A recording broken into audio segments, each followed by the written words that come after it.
Growing concern right now about the number of Mexican nationals injured and even killed while trying to illegally cross the border. The Mexican Consulate General here in San Diego says the problem has gotten so bad that he felt compelled to speak out about it. CBS 8's Kelly Hessedal joins us live at the border with what he had to say. Kelly.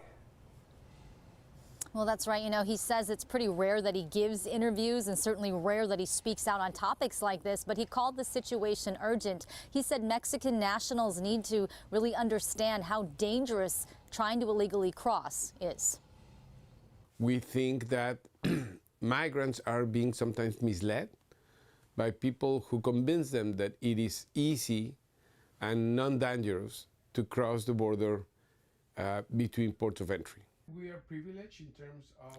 And he says smugglers looking to make money are the ones who are making it seem like crossing isn't that bad. Now, Gonzalez Gutierrez, the Consulate General of Mexico in San Diego, said his office has taken a close look at the numbers. He says in 2022, 42 Mexican nationals died while trying to cross the San Diego border. Again, we're just talking about Mexican nationals here.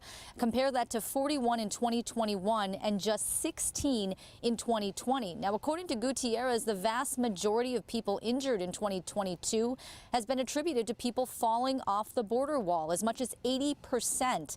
This is after the height of the wall in some places was raised from 17 feet to 30 feet. You may remember UC San Diego released a study last spring on this topic and found that since 2019, the number of trauma patients they had received due to border falls had increased dramatically, and U.S. taxpayers are footing the bill. While critics argue that migrants shouldn't be trying to cross illegally in the first place, Gutierrez says the reality is it's going to continue.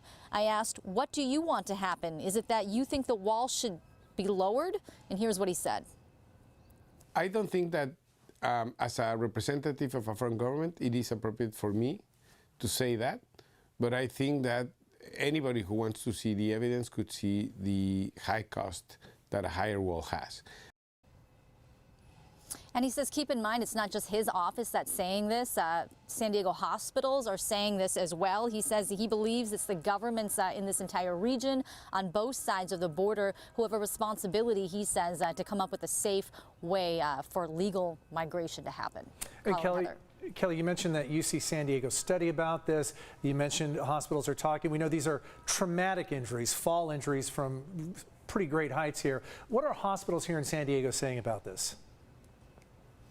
Well, I talked to Scripps, and they actually sent me a chart, a month-to-month chart from the last couple of years showing just how many trauma patients they've taken in who've fallen off the wall here. And they said that in September, it was actually more than 50 patients they took in, which is actually a record.